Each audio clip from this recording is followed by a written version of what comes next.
Welcome to Team Muscle Radio. It's the very first episode and you're here with Brian the Heart Harris and Robert the Classic Craig. The purpose of the show, we want to bring bodybuilding radio to the UK. We're going to give some contest coverage each episode. We're going to give some interviews. We're going to give some up-to-date information on what's happening in the forum, what's happening in bodybuilding in general. And basically it's going to be no holds barred, no bullshit.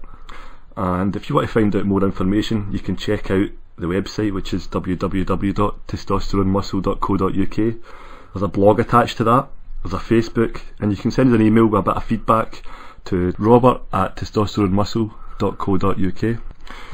So this episode we're going to be covering a bit of the NABBA Brits. We have an exclusive interview with the one and only Lee Priest, who is covering a bit of his recent VPX, shall we say, firing or layoff. We have Ian Sturrock chatting to me for a while, and he's got some really good controversial information on his gear use, which I think a lot of people find very surprising, to say the least. And to finish off, we've got an interview with Paul George, fantastic contributor to the forum, and again he's got some good information that people might find interesting along the lines of his GH use. Okay, so straight on to the NABBA Brits coverage. If you take a look in the forum, you can get the full show report. You'll see the winner, Anthony Bales. Bales, is it? Anthony Bales, yes. Anthony looked incredible. He's got some pretty awesome muscle bellies. What did you think his conditioning and his overall package, Brian? It was pretty fantastic. There's very few weak points you can pick on Anthony. It's a long time coming for the guy. He's really, you can see the amount he's came on in the last 3 to 4 years has been so consistent. What did you think his conditioning? His condition was, it was really good. I suppose if you could pick hairs, there's probably places you could have argued that he could have been a touch sharper, but I think it's probably the best package choice he could have brought to the stage. He was very tight, he was very full.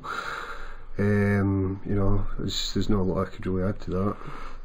In terms of one thing that we did notice when we looked and talking about splitting hairs here was from the back, the hamstrings, the glutes. You feel that's maybe the area that you could maybe look at to kind of bring up a wee bit. Yeah. I mean, across the back, he had fantastic thickness across his rear double bicep. His rear double bicep pose is incredible. Yeah, it's a showstopper. So, what did you think? No, maybe just for the lower half of the back. Absolutely. It looks as if maybe the skin could be a wee bit thinner. Just that wee last, maybe 5% and more.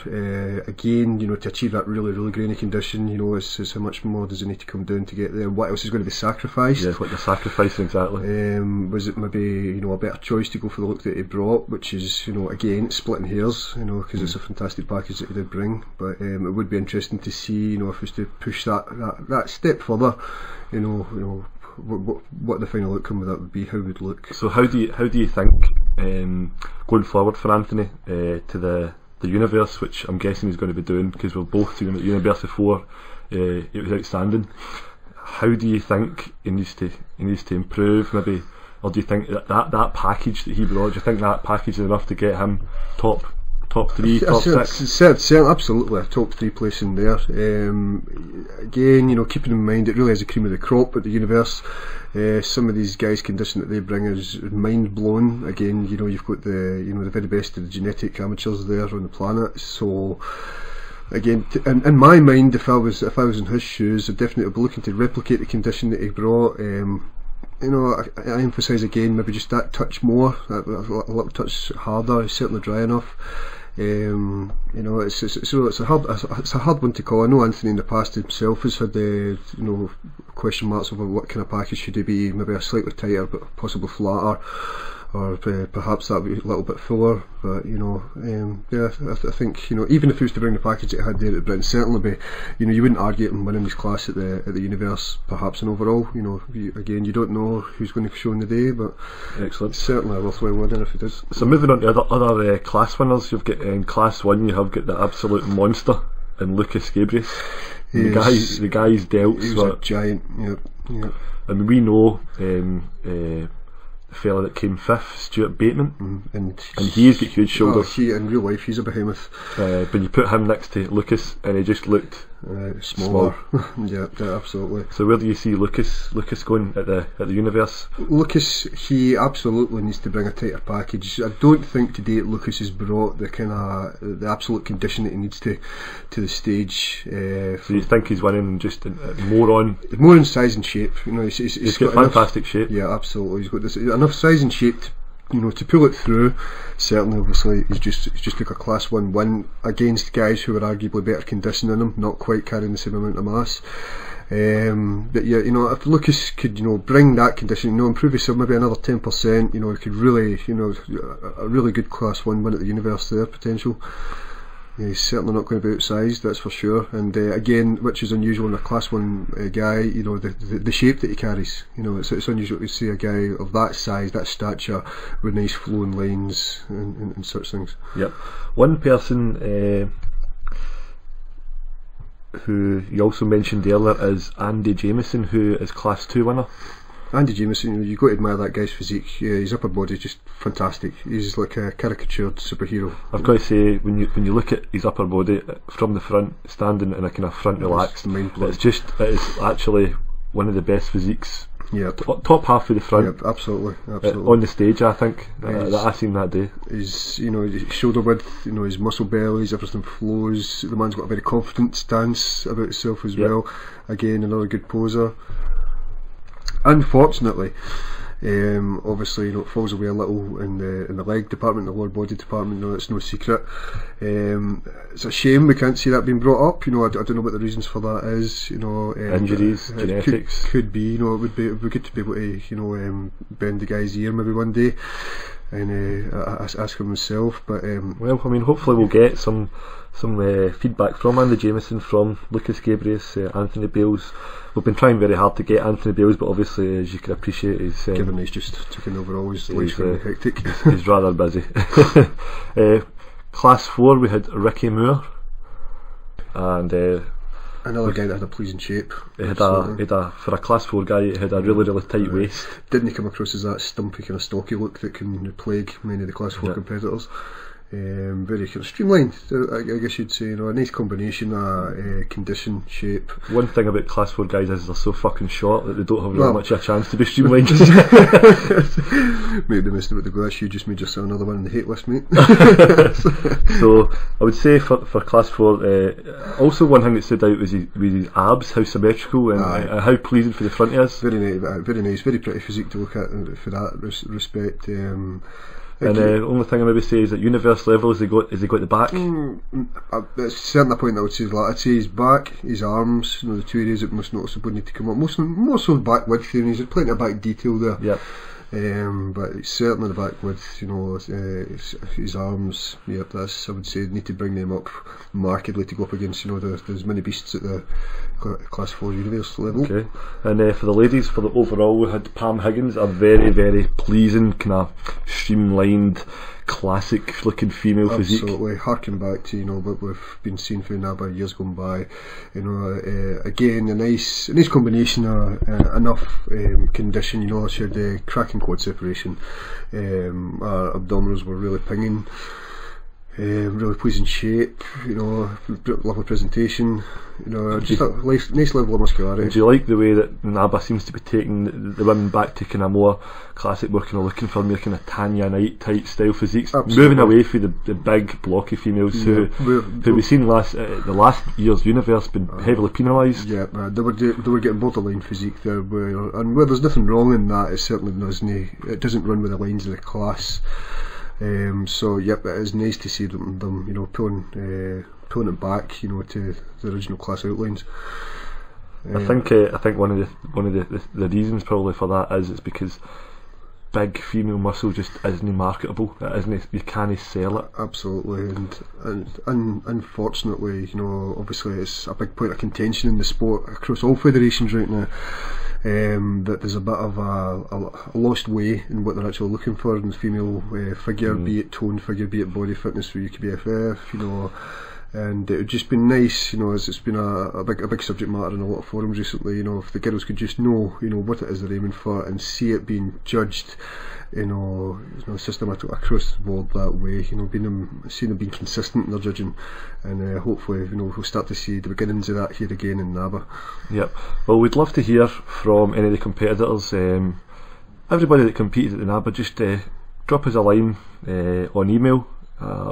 Come visit the forum, get some input.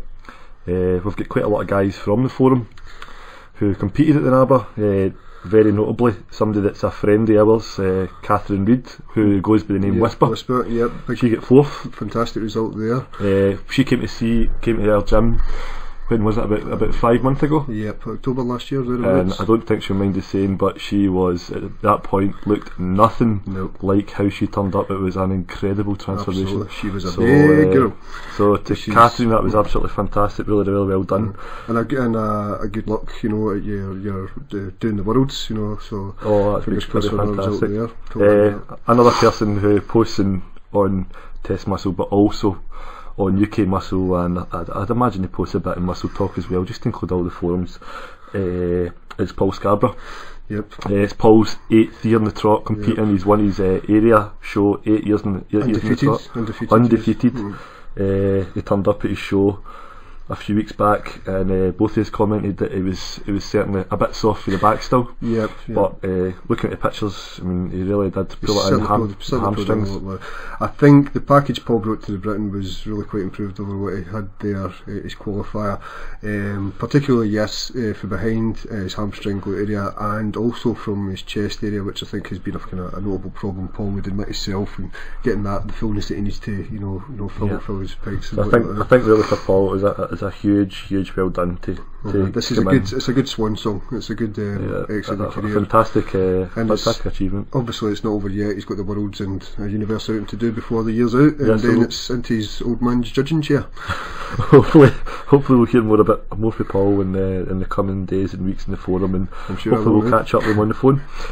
Another fella, Aaron Hudson, who posted in the forum. He's quite new to the forum, and new in the scene, a beast of a man. He's a pretty big fella. He got 4th in the first timers, which is an awesome achievement. The first timers class, as you know yourself, it is bloody hard. Yep. We haven't actually seen any pictures of the first timers class as of yet, but going on what we know that Aaron looks like, it must have been a damn hard class. Yep. The guy, for a guy of such a young age, such stature, the condition that he certainly looked to be packing at 2 weeks out. The size, he certainly has a very pleasing shape as well. So a very very impressive package altogether. Not a bad impact into the sport, it has to be said. Excellent.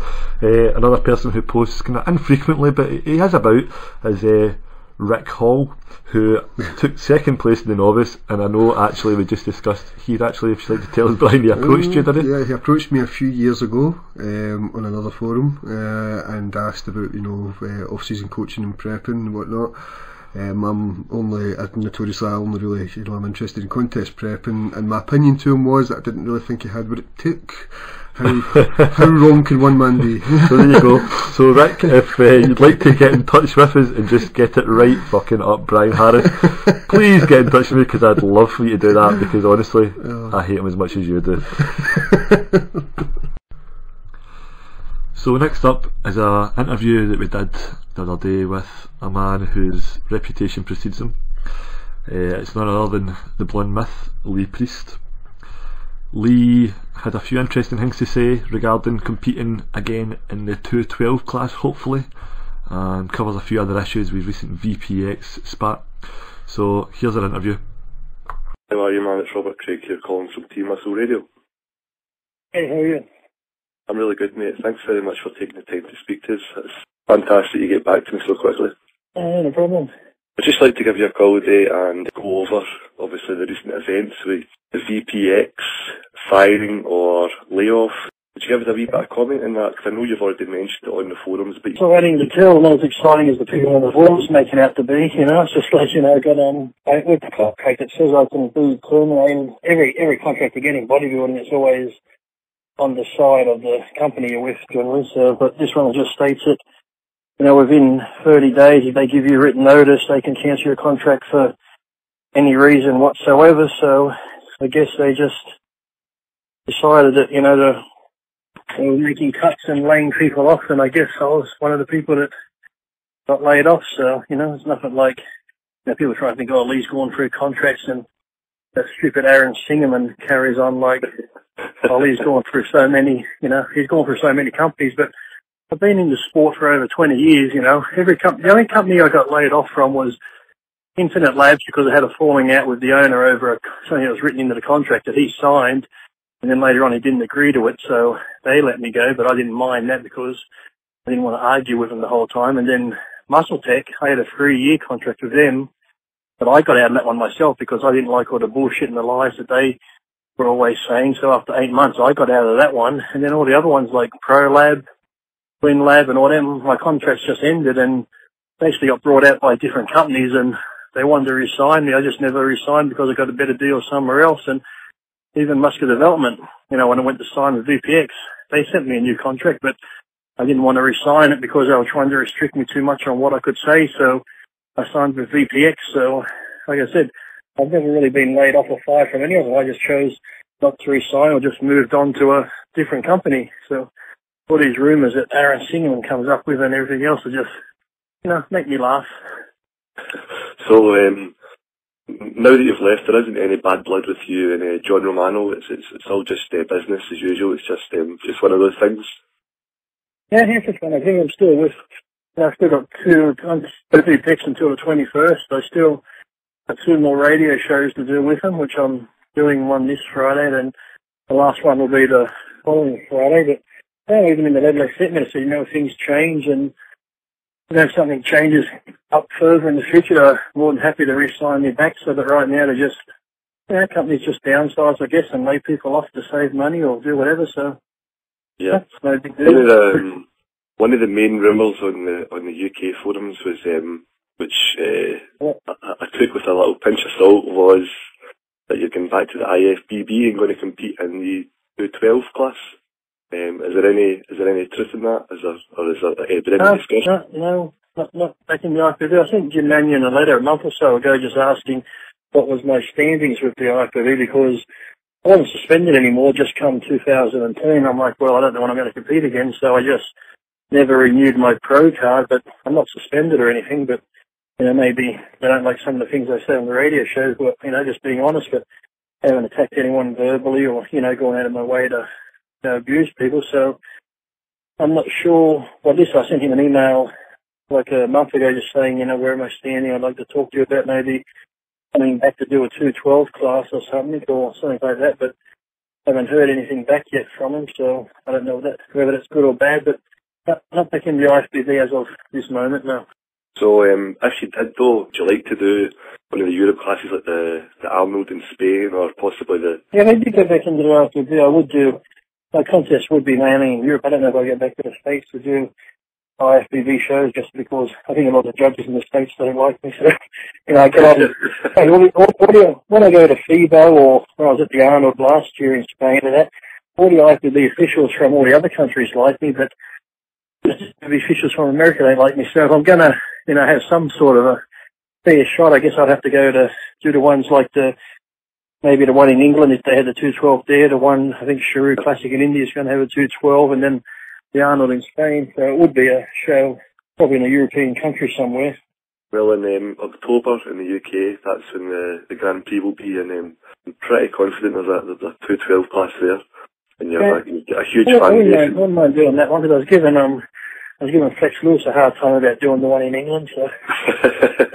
He's like, don't do it. I said, no. I said, you always want to compete against me, so I'll give you the opportunity. They let me back in, you can compete against me. I said, big deal. I said, if I win, I win. I said, if I don't win and you beat me, I said, big deal. You beat a 40-year-old man. Good on you. Well, that's one thing. That's one of the main topics as well in the forum off the back of the rumours you may be doing the 212 was whether you would beat Kevin English and Flex Lewis. And the kind of main opinion is, if Lee Priest come back, how he looked, and maybe could even come in just slightly heavier, because I believe that your weight's around about 206 in stage. I think that you would be giving those guys a hard time, if not wiping the floor with them. Yeah, like I said, I could probably, the judge fairly, I could probably beat Kevin English. You know, Flex is a good bodybuilder, has good size and shape and symmetry, so, you know, it's really hard. Like I said, I'll be 40 and he'll still be young, so it's like, you know, maybe back in my heyday, he wouldn't beat me, but now I'd probably be a closer match as I'm getting older, so it'll be interesting. But, you know, it'll be good for the fans, and like I said, as long as I could come back in great condition, I wouldn't have a problem being beat, you know. So like I said, I'm not going back to win or lose or to try to do anything. I'm just give me something to, you know, train for. I've been training 6 years now every day still, but, you know, it's hard to, if you don't have that goal some days, it's like, fuck it, I don't feel like going to the gym, I don't feel like doing this and miss meals. So I had that goal again to get back in shape, but, you know, give me something to train for. And like I said, I'd be going back for the fans. I've told the promoters of any show, you know, if I was lucky enough to place in the money and I won some money, I just said, you know, the promoter of the show can give my money to whatever charity it is, because I'm not going back to do it for the money or anything else. I'd be just going back to compete for the fans again, and that would be simply it. Just a goal for myself to get in shape and just have the fans see me on stage maybe one more time. So, talking about like how your training's going, I remember seeing a couple of pictures of you in your bathroom. It must have been about 3 months ago. I think you were sitting about 250. And you were in really, really good shape. You had full abs, and you said you had been off gear for maybe 4 months at this point. So how are you looking now compared to that? Yeah, pretty much the same. Maybe a little smoother because I'm eating a bit more ice cream and stuff, but not different from that. So, you know, I'm still staying around just fluctuating, depending. Like some days I'll eat 6 meals a day, some days I eat 2 meals a day. You know, just one of those things. If I go eat Kentucky, I feel sick for the rest of the day. I don't eat any more food, so. I'm fluctuating between 240, 2 pounds and 250, just, like I said, up and down. Half of it's just probably, you know, fluid water weight. You know, you lose some water one day, then you're back up and a bit puffier, but, you know, just staying around there the whole time. And then, on that note as well, I know that you've had a few problems with your shoulders over the years, so how are they holding up? How would they hold up through a contest? Not too bad. You know, come and go. I've like little injuries, sometimes the knee hurts or the lower back or the shoulder, you know, they injured and ripped it off and had it operated on. You know, some days it's really good and some days it's bad. So as far as training goes, I always try and train as heavy as I can, but I just go by instinct and listen to the body. You know, if I go to the gym and everything feels great, I go heavy as I can. If I go to the gym and just have that day where you just know it's not going to be a full-on heavy workout, I just go a bit lighter and do something different. So I'll train no matter what, but, you know, sometimes you just can't go balls to the wall every day in, day out. It's like, you know, when you're younger you can, but as you get older, I guess you get a bit smarter. But then again, I couldn't be too smart and I'm still fucking doing this. Excellent. Well, one other thing I just like to ask before I let you go is on Paul Dillette's Federation. I know that you had a lot of discussion with Paul. You're very good friends with Paul through your background and history. How's that looking? Is there ever a chance you'll compete in Paul's Federation? Has that fell through? Maybe not this year. You know, the option's still there. I still talk to Paul, so if I was going to do it next year, I'd probably do it. But, you know, if I did that, that'd probably make the IFBB more ticked off of me. So, you know, I'll give the IFBB one more chance. If they let me in, I'll do that, then that'll be it. But if they don't, well, then next year it'd be Paul's, or I've even considered, you know, going NABBA, but NABBA cancelled the Pro Universe again, I know, this year, so God knows if they're going to have it next year, but if worse comes to worse, I could always go back and do the NABBA Amateurs and do the Masters in that. Yeah, well, that could be quite an upset. Lee Priest turning up to do the NABBA Amateurs and do some damage. Yeah. Okay. I'd have more to lose if I go back to NABBA Amateurs and get beat by amateurs, but, you know, one of those things, as long as I can get back in, like I said, it's more of a goal, like I said, it's just easier to get in shape when you've got a goal to aim for, so. Yeah. You know, it's one of those things where, do I really want to do it, or do you just retire now and say, that's it? But I don't know. I feel like I've maybe got one more, or a couple more shows left in me, and if I can get like I said, physically I'm okay, it's just that mental, if I'm not dieting for 6 years, just getting that tunnel vision back for like 14 or 16 weeks where it's just sleep, eat, train, cardio, sleep, eat, train, cardio, and you just block out the outside world, have no social life for 4 months. I think that'll be the hardest thing for me. The physical cardio training, and that doesn't bother me, but just going back into that where like a robot for 4 months, that'll be probably the hardest thing mentally. Yeah. Well, Lee, thanks very much for speaking to me this morning. I really appreciate you taking the time and getting back to me so quickly.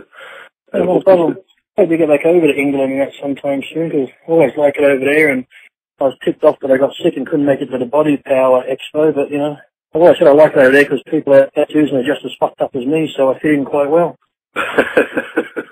Thanks very much for speaking to us, Lee. Speak to you later, man. Take care. Okay, mate. So, what do you reckon about that interview with Lee? It was pretty cool speaking to him. Pretty awesome. You know, it was guy his calibre. It's one of those moments where you start speaking to somebody that you've looked up to through all those years, a little bit starstruck, and your arse collapses. Especially with a guy that's renowned for pulling no punches, you know. Yeah, definitely. So, I mean, the things that come out of that, there wasn't really an awful lot regarding the VPX. It looks as if it's just one of those ones where you got all the forum shit, and it's just been a simple case of rumours of growing arms and legs. Aye, and he seems to. I don't know who follows the stuff with Aaron Singerman, but they basically fucking hate each other. He had posted a lot of stuff saying that Lee had been sacked for all these different places, and if it looks like a duck, it quacks like a duck, and it's a duck, which is a kind of statement Lee's famous for saying. So that's kind of.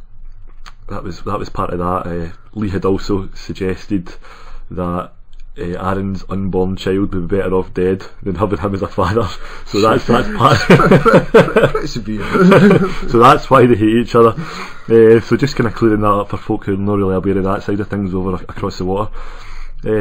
One of the kind of main points for me was, how do you think Lee Priest would fare in the 212 class? It would be an interesting sight to behold, wouldn't it? Obviously, the vast majority is remember him at his best. The biggest question there would be, can he reproduce that? Has he lost anything? Obviously, you know, he's getting a bit older, but it seems to be, certainly for pictures that we've seen in recent times, that he's one of the guys that's keeping it together. He's certainly going to be more than competitive. I think probably, again, what would be Lee's make it or break it would be if he could get right into that condition he had in the sort of mid-90s, when he was winning his pro shows and he was holding his own against, you know, the likes of Yates and etc, etc. Because it's a given he's got more than enough size. How do you think? I mean, Lee comes in around about the 206 mark, same height as Flex Lewis, but do you think Flex Lewis obviously is a bigger guy? He's maybe around the same condition, like walking about 220 when he's not crazy dehydrated. It's quite significant. It'd be interesting to see the two of them standing next to each other for the fact of structural difference. It's going to be a number one. Lee's certainly not the widest of guys. Flex does have quite a wide stature. You take into different, you know, Lee's obviously got a sort of long torso going on there, you know, stumpy legs. You know, Flex is quite proportionate for a guy his height. You know, you turn it around, look at it from behind, you know, they've both got similar weaknesses in their back, and that you know, they could probably both be doing a bit more thickness to take it on. You know, who's got the more detail, who knows. And in terms of chest as well, that's one thing they both, when we seen Brian and I both seen Flex Lewis recently guest posing, and one thing that did, I mean, for me obviously it stood out, it was awesome. I mean, the guy is just carrying a phenomenal amount of muscle, and he looked great. But one thing that really stood out is chest thickness just isn't there. It seems to be pretty, it's quite and that's a similar thing with Lee maybe as well, you could say. Yeah, I mean, in Lee's case obviously his arm development is so overpowering. His arms are just awesome. And you know, in a similar way to a kind of Phil Heath type of thing. Flex, you know, while she has got that phenomenal arm and development, it's a different sort of weakness I would say he has. It is kind of shallow. It's, you know, lack of thickness and that kind of thing. He's certainly got the chest width and, you know, the nice shape and whatnot. So it's a kind of swings and roundabouts there when they both got carrying a similar weakness there. So it would be good if we could in future episodes get a wee rebuttal from that Flex. would be good, you know, if Flex even possibly Kevin English, if we can get a across the pond conversation, because as you hear, Lee reckons that he can take him. Yeah, it'd be interesting to see what these guys think and that sort of thing. He's obviously asking him to bring it to the plate. Yep. It's very possible, you know, that he could maybe step up in perhaps the British Grand Prix. It's a level stomping ground for them, you know. One thing that comes out of it that was mentioned in the forums is it seemed to be that people had the opinion that Lee is skint. But one thing that he mentioned in the interview was that any prize money that he got, donate to charity. He was going to donate to charity. A skint man's not going to do that. Aye, so I mean that's quite an interesting point. I think if you're Lee Priest and you've got a good merchandising base, you're always going to make money. He's always going to have something to fall back on. Yeah, the guy's been around, as I say, he's been in this sport for 20 years. He's one of the biggest names in the sport. He's, you know, competed with the best names, held his own. He's one of the few guys for the 90s that are left, still probably going to be able to hold his own with the current calibre of today. somebody like that, you know, you'd be very surprised if that particular rumour had held any weight. That's fantastic. So moving on, we've got an interview with a local guy to us. His name is Ian Sturrock. Not everybody's going to be aware of Ian. He is a guy from the west of Scotland. He's a WNBF world champion. He's a Mr. Scotland, Mr. Britain, top class world competitor. And Ian's a good guy to talk to. He's very, very frank. He's very, very humble guy. So take a listen to the interview and see what you think about what he had to say. Ian, thanks very much for talking to us in T-Muscle Radio. No problem. For those who don't know, this is Ian Sturrock on the phone. He's an inspiration of mine. He's a top level amateur competitor. He's competed with the NBF, WNBF world levels, UKBFF and universe level competitor. Ian, how are you doing today? You alright? I'm fine, Robert. Thanks very much for including me in this. I'm honoured, mate. I'm glad to hear it. What you explained to me in the gym, you're quite keen to kind of get back in the scene now that you've got a bit of fire back in your belly. You want to train again. You want to get back into competing after a bit of time off.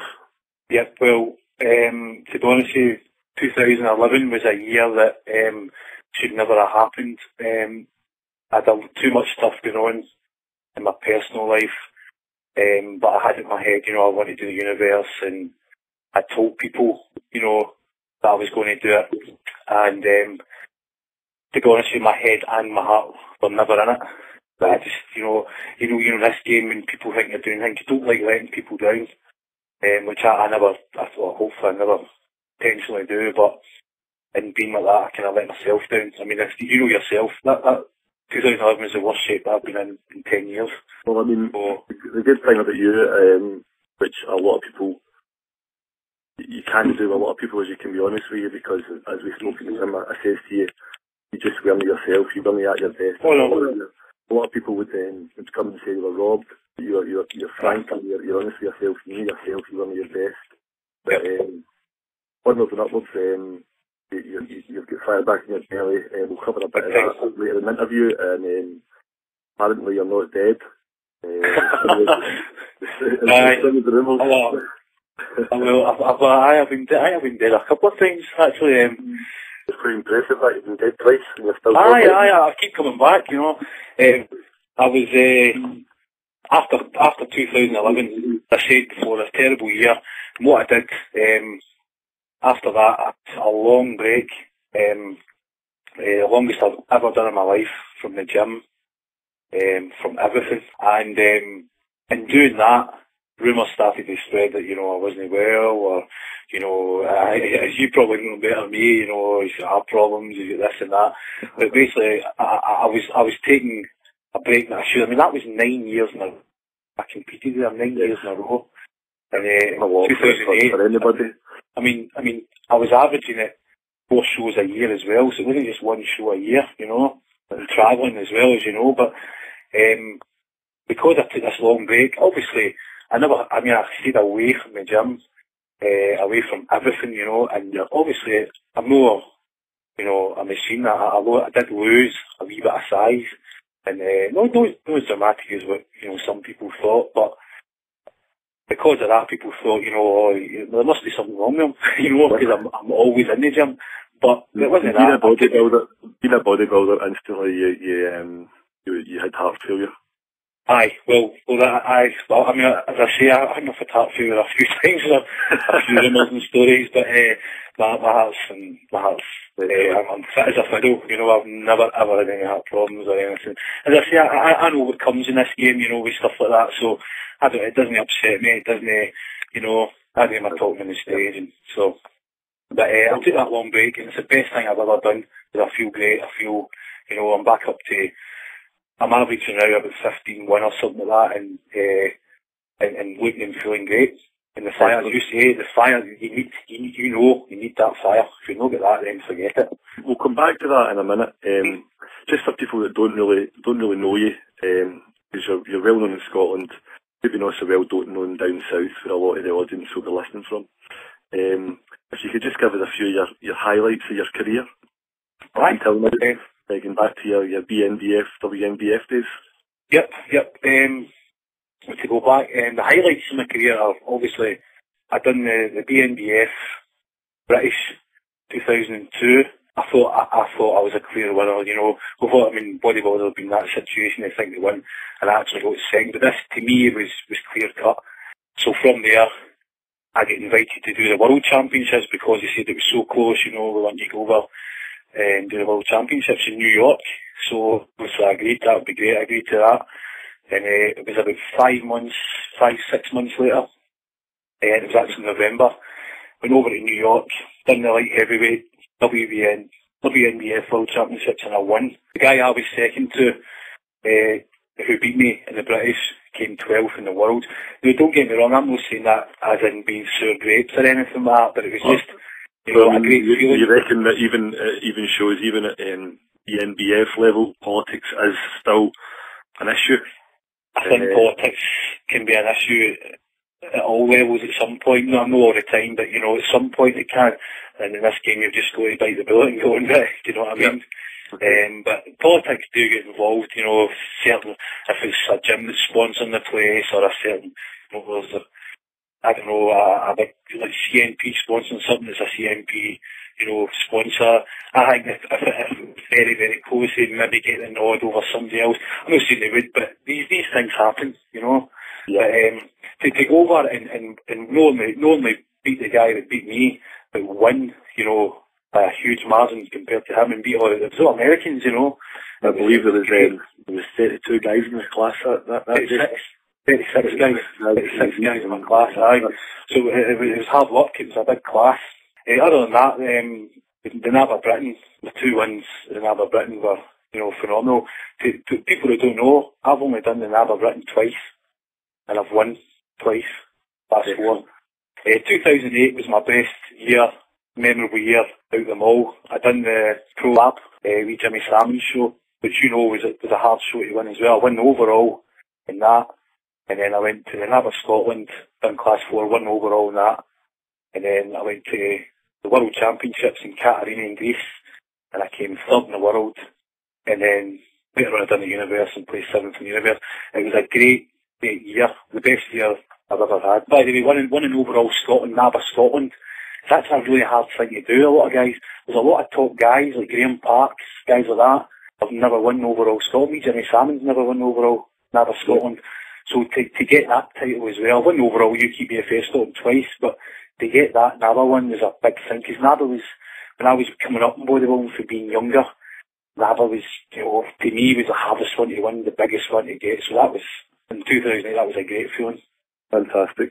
And going back to the BNBF, your World Championships, I'm sure you wouldn't mind me asking, but I'd heard through the grapevine that you were potentially a bit of a drugs cheat, and your WNBF win, and after that, apparently they were chasing you for drug tests and you were avoiding, and that's the reason why after that, by that point, that's when you left WNBF, because you knew you were busted. So have you got anything you'd like to kind of cover on that? Oh, I'd love to. I'd done 3 BNBF Britons, so that would take me back to 99 or something, 98, 99. I done 3 BNBF Britons year after that, and then I done the Worlds, and I get polygraph tested. One of the Britons, I don't know if it was the one before the Worlds, it might have been the year before, and then I get polygraph tested over in New York, the World Championships, and every winner, each weight, I was the winner of the light heavyweight, got tested as well, the urine tested as well. So if they were supposedly chasing me for a drugs test, how I don't understand that, because I'd done everything they'd asked. I was clean, you know. That's why I competed with the BNBF, because I was clean. I know all about bodybuilding. You think that rumour? I feel like we spoke before. You think that rumour came around because Ricky McCann was then looking for you for a trophy to pass on because somebody else? Yeah. What happened was, I'll explain that clearly to you. What happened was, it was the Scottish Championships. It must have been 2003. Scottish Championships. one of the boys that won one of the weight categories was later found to fail on the drugs test. Okay. And what he failed on, I don't know, but he failed the drugs test. So the boy that was second to him, got automatically moved up to first place. So I knew the boy that had the first place trophy, so he was supposed to give the trophy to me, to give to Vicky McCann, to give to this boy. That's all I know that they were chasing me for. But I think one of the other reasons as well this rumour came about was I'd already decided, once I'd done win the Worlds in New York, I'd already decided at the beginning of 2003, like, this is it, I'm going to do the NABBA. Go to NABBA now. And if you check back, I took time off then to obviously put on more size, and then that's when I started doing NABBA, 2004 or 5.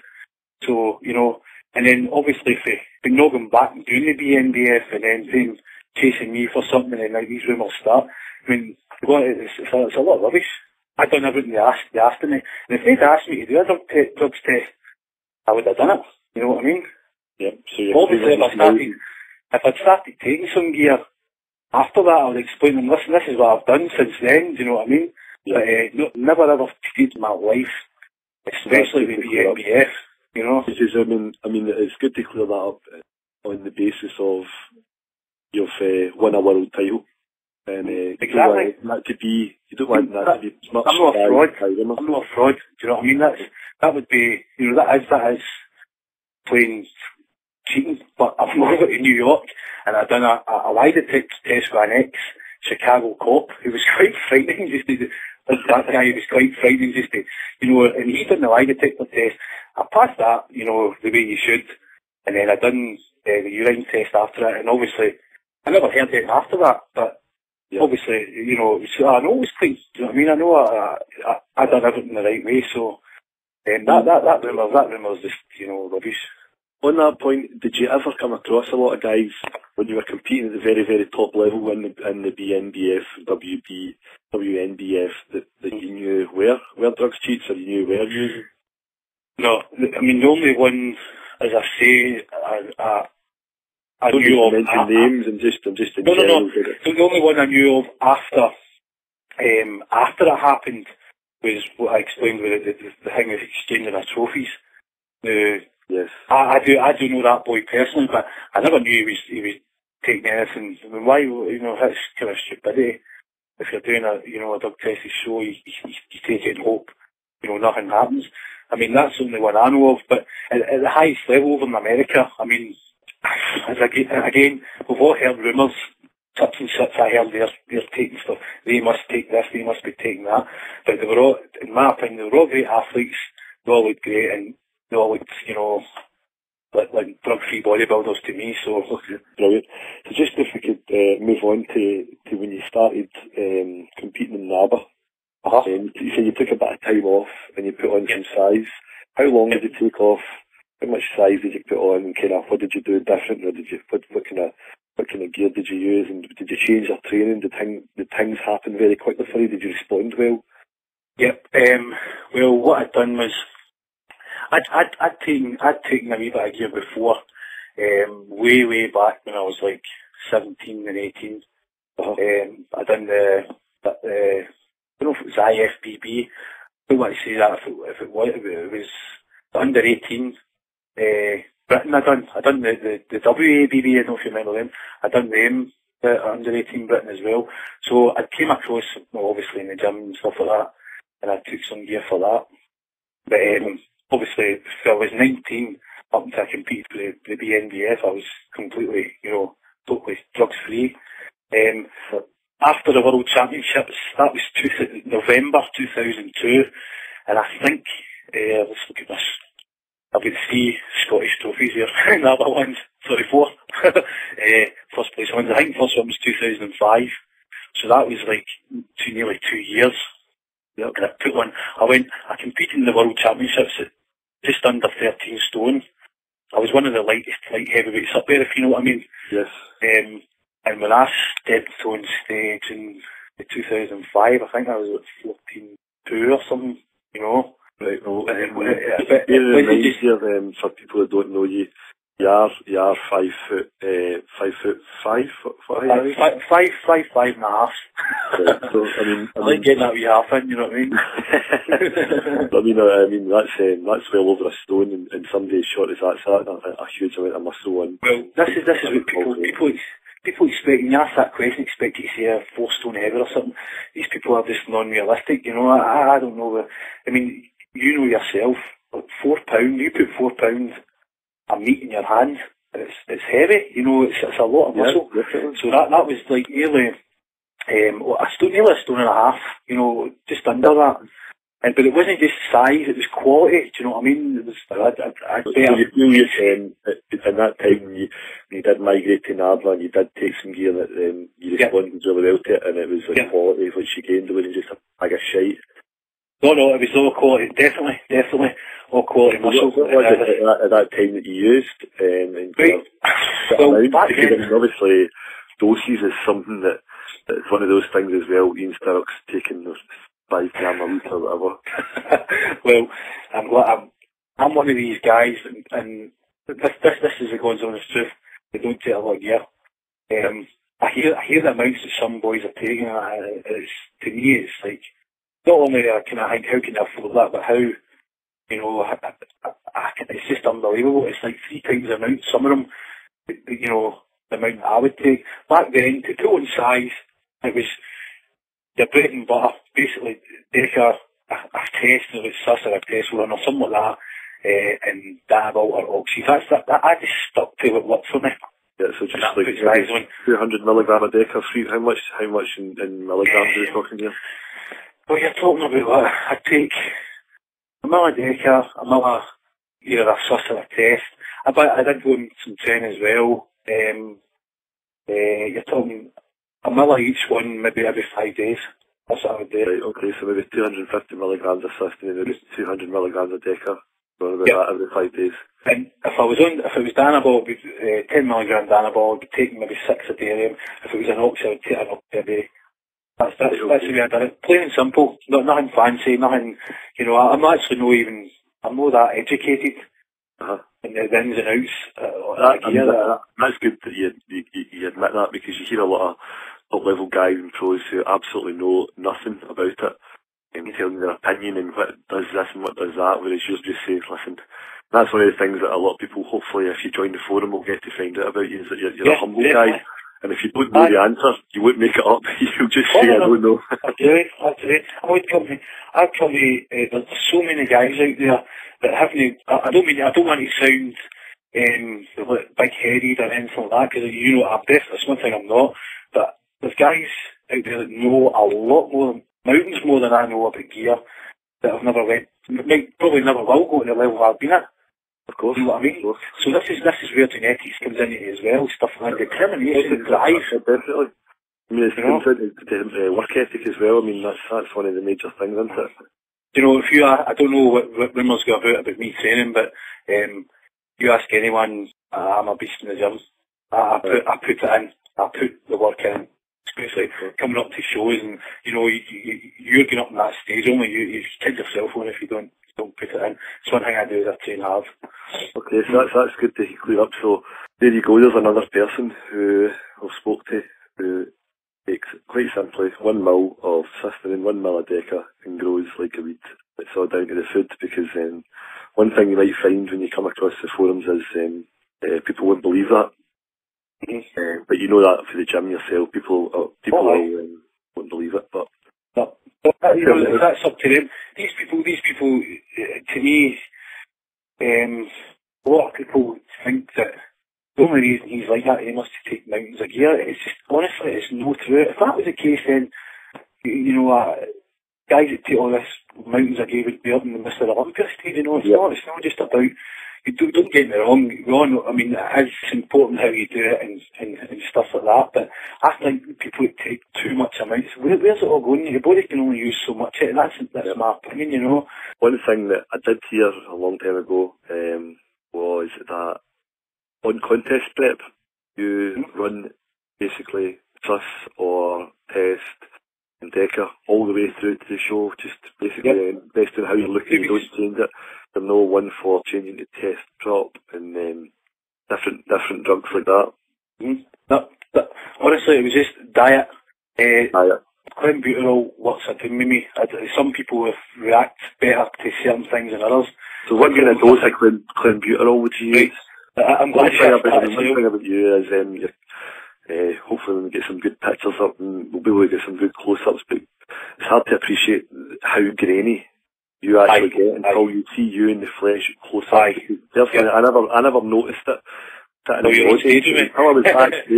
was backstage with you, and I seen you pumping up for when you were guest posing at the Mother Mr. Scotland that year. And I couldn't believe how grainy. And that's a look a lot of people don't ever achieve. The water retention for maybe taking drugs like Deca, big talking point. So sorry to interrupt you. So what about your clenbuterol? How much would you use of that? Clenbuterol is a thing, as I said there, my body just reacts to it like you wouldn't believe. Some guys, there was a couple of guys training for a show one year that were taking 0.002, whatever you. Yeah. I don't know, as I say, I'm not the best scientifically educated person, but some guys were taking like between 4 and 6 a day. The very most I could get to was 2 a day because of the severe cramping and, I couldn't get my hands off my steering wheel one time. They were locked on my steering wheel, seriously. So that was you taking the 2 20 microgram ones? 20 micrograms, so it's only the normal dose, 20 micrograms twice a day. Honestly, it just reacts to my system, and I just can't explain it. And I think it's due to my body seems to not carry a lot of. You've seen me off season as well. I mean, I stay in good condition all year round, and that's no through choice of hard dieting. I can basically, I'm one of the guys I can eat pretty much anything I want and still have abdominals. Yep. And my body just doesn't seem to naturally hold water. I mean, if I could show you pictures of me when I was as far back as I was 4-year-old and I had abdominals, very little water retention, honestly God. The wee fat face. I just wish I could get bigger. But, and going back to the Deca and Sus thing, some of that was, lack of knowledge as well, and me being, I can get ripped easily, so I don't need to come, I can stay on things longer. But as I say, a lot of it was lack of knowledge back then. Going back as far as 2005, right up to 2008, I used Deca for the Britain. I used Deca and Sus right up to 2 weeks before. So do you think though that possibly the fact that you just don't pay any attention, or no, maybe not attention, it's just not a priority for you, the drugs you're using, and what your mind is focused on is burning the fat, training hard, eating properly? Do you think that is actually maybe what's helping you, and maybe what's lacking in a lot of people? I sometimes think that as well, that maybe some guys get too hung up on what drugs they're using, the doses, and if maybe somebody's taking something they know, they feel they're missing out and they need to take it. So do you think maybe that's a point? Definitely. It's an important point. I mean, I think people get hung up on what other people are doing.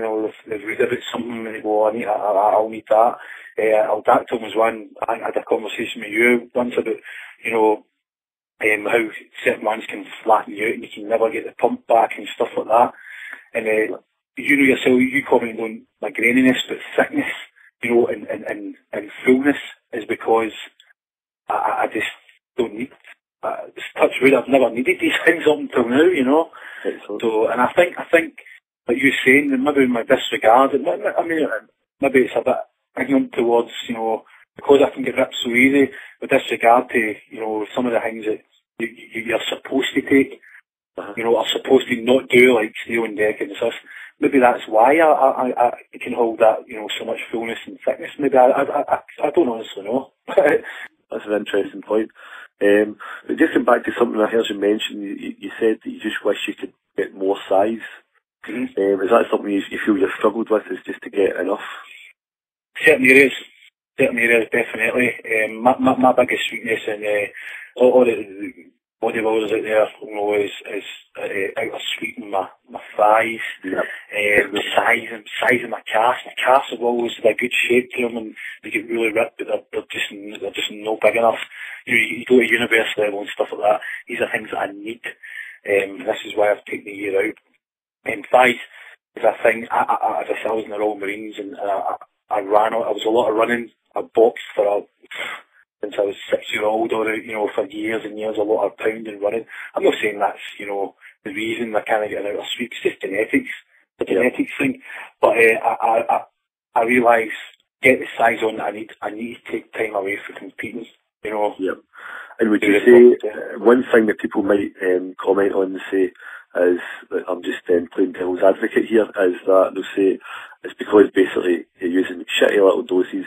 How the fuck do you expect to grow taking one sus and one deca? So say, maybe that's something that people will take away from this. So what do you think about that? If common sense would tell you, why would I have such a strong back, chest? You know, there's no work for the whole body. Do you know what I mean? It's just, so you reckon it's just one of those things? Do you reckon if you were to push on, you could make your back service one of your strongest points? You reckon that if you were just to push on using the same doses, that you could actually, if you were to focus on it, and you would grow your back even more, and just it would just be more disproportionate? No, my legs do improve with the rest of my body, right? But they've always been, you know, my legs are my weakest point. But they do improve along with my back. I'm not going to let everything else get pure blue, you know, absolutely awesome, and they just stay where they are. They are improving all the time.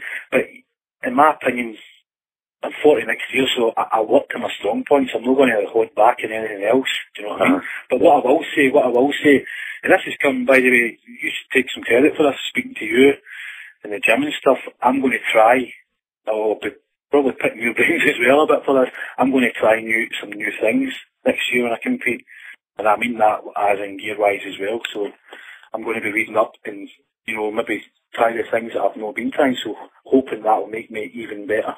It could be interesting to see what happens there. There's a lot of knowledgeable people. I say I'm no one for. I think it's fantastic how you work, how you've just focused on the basics. As I say, there's always other avenues you can maybe look at, and it's so moving on for that. I mean, you were mentioning you were in the Marines and you boxed for years. You've always kept yourself in shape. We've also mentioned kind of earlier in the show about I had heard through the grapevine from a reliable source that apparently you were at death's door and you had a triple heart bypass. So when I met you in the gym, and I see you deadlifting 4 or 5 plates a side, I was thinking, this is pretty impressive for a guy that's just a triple heart bypass. Well, honestly, as I say, I've been at death's door twice. I think I've died twice. I think that's the best ones. I've been dead twice. And I think we're going to rename you Ian the Cat Sturrock. I know. Lives. Exactly. I've come back to them too, but to put everyone, you know, let everyone know, all that is absolute rubbish. I've never had any heart problems in my life. My background is all been about, you know, training, boxing. I've been a fitness fanatic. 5-year-old, you know, I was obsessed at a very, very young age. It was actually, you know, it was no natural, you know, but as in watching Rocky and stuff like that, so I wanted to run, I wanted to train, I didn't want to go and party with pals and anything. I was never, I don't drink, I don't smoke, things like that. I'm very, very health conscious as well as wanting to get as big as I can for bodybuilding, so these rumours are horrendous, and as I spoke to you before, I've had guys come up to me and, you know, and shocked to see me. My health's great, and it always has been, you know. So that's good too. I'm glad we've cleared that up. So hopefully, some of the rumour tweety wives will hear some of that, and they can pass back the information that Ian Sturrock is alive, well, and he's not dead for the second time. So it's bodybuilding. It's bodybuilding, isn't it? You know what it's bodybuilding. Like. You know, it's bodybuilding. You've just got to accept it. You know, and get on it. As you'll see in the forum, and you'll see through the radio show, the co-host Brian Harris, who you know quite well as well. Aye, he's a good pal of mine, Brian, right? He has renamed himself on Facebook Brian the Heart Harris because of the rumours going round that he had died of a heart attack and move on now to what's happening. Where you going to go? So what you mentioned to before is you feel it's a kind of a new beginning for you. You've had time off. You've kind of sorted out your personal life. Totally. Back in the gym. You're back in the gym. You seem happy. You're not as if you've got fire in your belly. So what's next? Right. Next, by saying a new beginning, the reason I'm saying that is because I'm 40 next year. I'm 40 in February. 17th of February, I'll be 40-year-old. So it's like, to me, I'm drawing a line there, and this is my new bodybuilding career. I'll start doing the NABBA Scotland seniors, and I'll be in the best shape of my life. And if that goes well, obviously move on to the Britain and carry on, as trying to win trophies and championships again. Put you back in there at universe level and... that's, I mean, I've got 10 years from 40 to 50, so, I've got a lot of time, and I'm going to be smart this time. I learned so much for 2011. Being the worst year I've had in bodybuilding, it's also been the best for a learning. You know what I mean? I'll never make that mistake. You say that it's true that you learn more for your defeats than you do for your victories. Definitely. That's a true saying. Definitely. I think you have to experience bad years or bad, mistakes, I'll call them, to move on from and never make them again, Yes. And this is what has happened. And there's one guy one bodybuilder I'd like to thank so much, who I learned a lot from, who made the same mistake as me in 2008. And you remember this, he should never have done the universe, and he did, and he was ill. He should never have done it. And that was the same with me in 2011. And Andy Powell, I spoke to him down at the Mr. England. He'd done the Mr. England with me. And, the guy, he's such a great guy. He's always backed me, even when we competed against each other. And he's helped me a lot through what I was going through there. And to take my year off, to take the break, do what I'm doing now and how I feel now, he deserves a lot of credit to it. So, thanks, Andy. So hopefully we'll get in touch with Andy and get him involved, because Andy is also a fantastic bodybuilder. Right now, Andy Powell, you asked me who's the best bodybuilder, amateur bodybuilder in Scotland, and I'll tell you right now, hands down, it's Andy Powell. Andy Powell came third in the university. Obviously I was doing it myself, but I was there for Andy as well. Yes. As he was for me. He was outstanding, and I hope he doesn't mind me saying this. He was third in the university, the hardest class out of them all, in my opinion. He still wasn't Ian Sturrock ripped. You know what I mean? Yep. And he can get that way. If he was that way, he would win. He knows this, and I've spoke to him. So I hope you don't take offence, Andy. You weren't nailed in the way he can be, and he still came third in the university. That is, to me, that's outstanding. Excellent. Well, hopefully we'll see you back up there. And just on that point, I slightly digress here. Talking about some of the kind of top guys in Scotland, and talking about the universe level.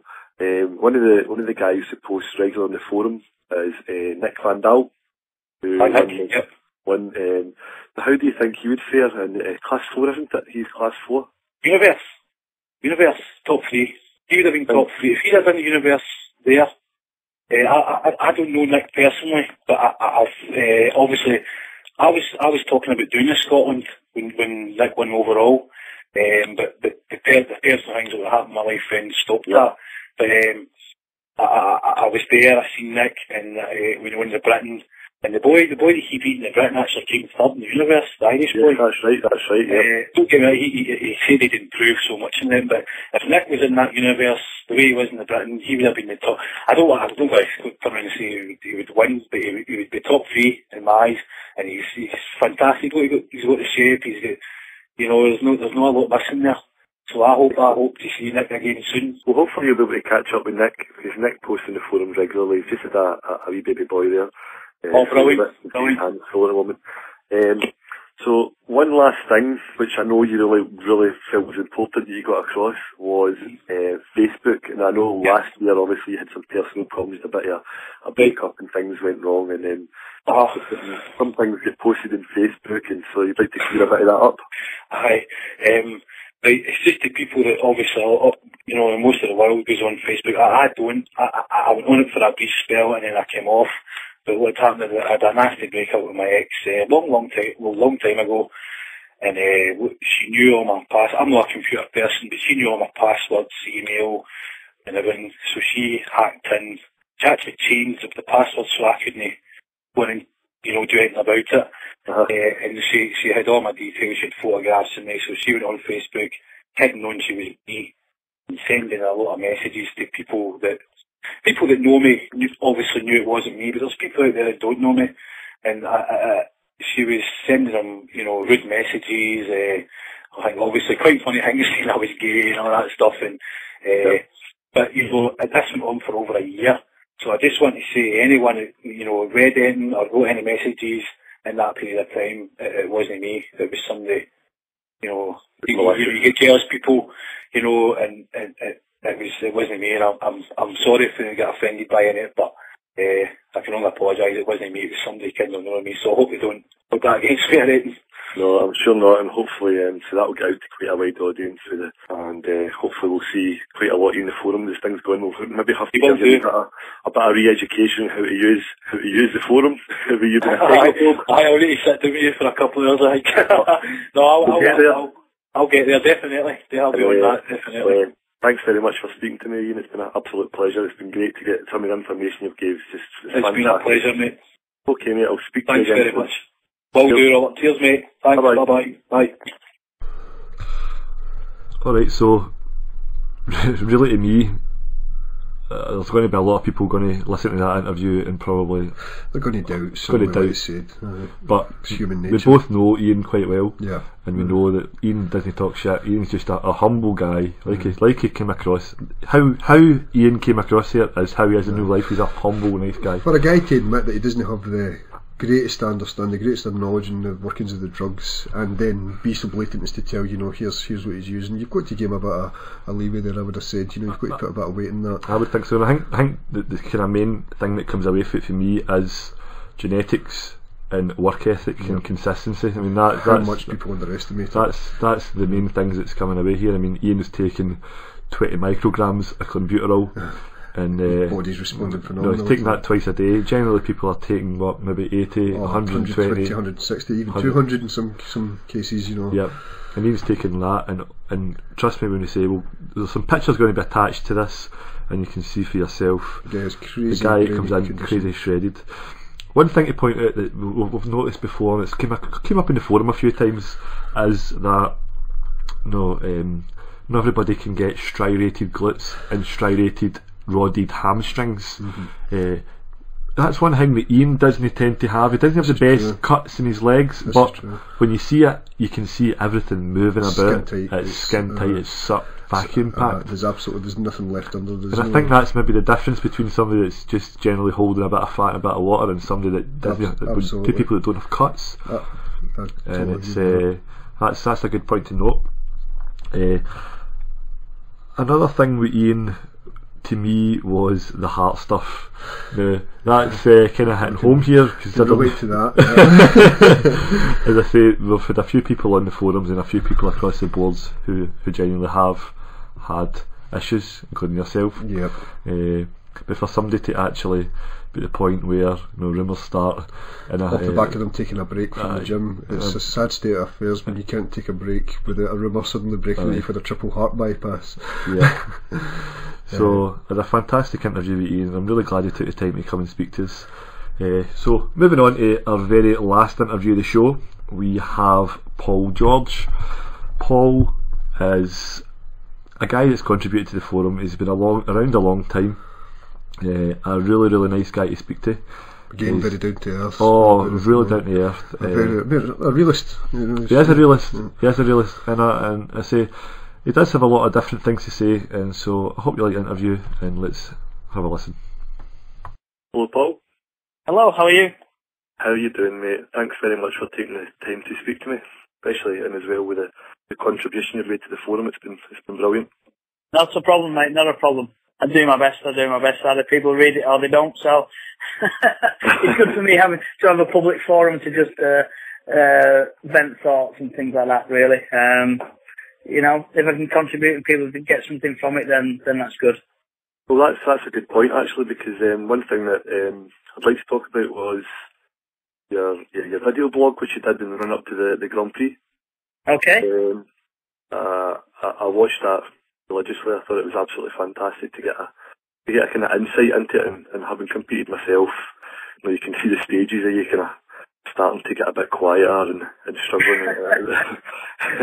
It was really, really good to watch, and it was also good because you gave an insight into your life as Paul George, and not just the bodybuilder. But what I liked what you said was how, well, you're not Paul George the bodybuilder. It doesn't define you. You're Paul George the person. Yeah. If you could just go a bit into that kind of philosophy, because that's one thing that was really interesting, I felt.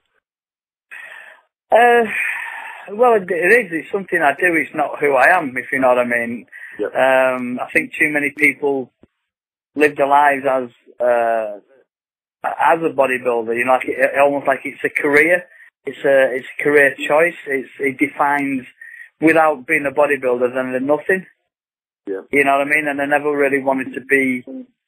Bodybuilding was something I never set out to be a bodybuilder in the first place. I started off playing rugby, so the weights really was a way of me getting bigger and stronger to play rugby. And then I found out I was actually better at lifting up weights than I was at playing rugby, and then I went from lifting up weights to becoming a bodybuilder.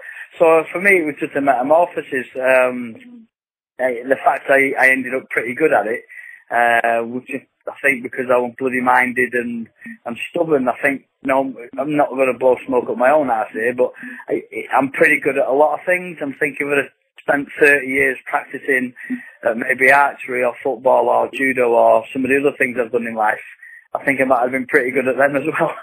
But it's just about defining who you are. And I think the thing with bodybuilding, what it helped me with was my anger management. When I was a young kid, I was quite aggressive and feisty.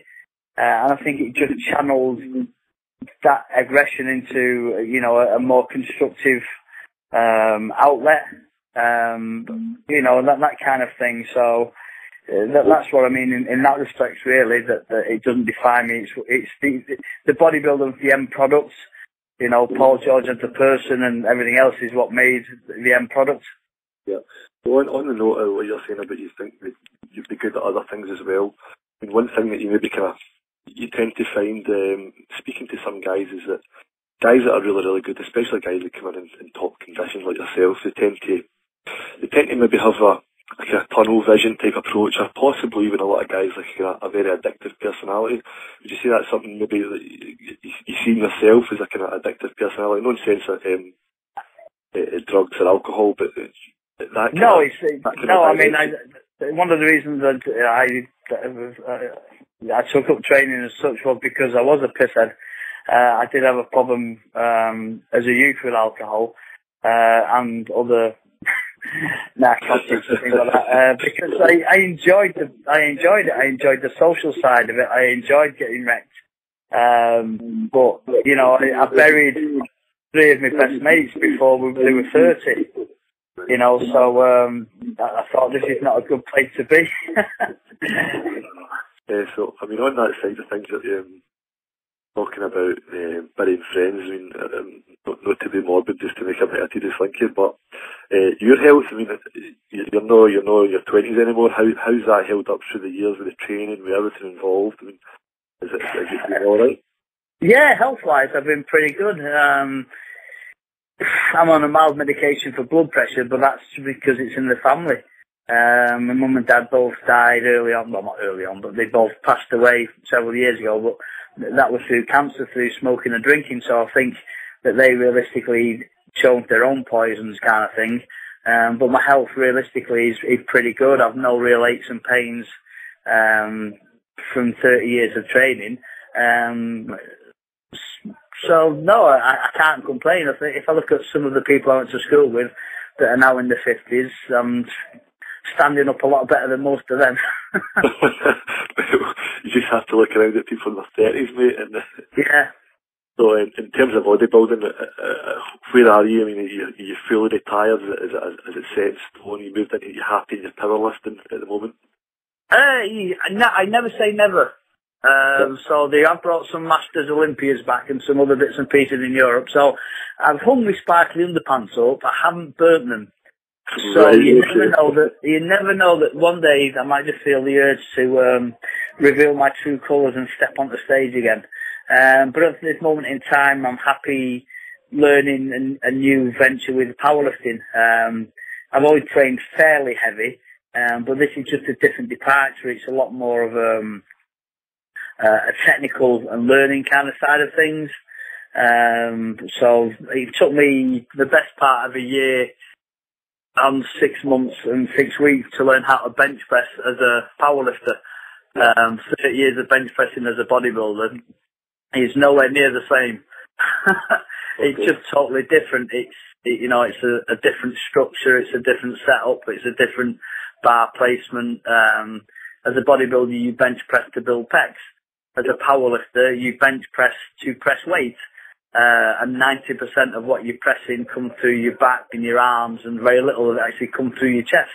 Yeah. So learning how to do that and being able to tuck my elbows in and to flare my lats and to press up and away and out as opposed to press forward, was a psychological, I can't do that, it will fall over.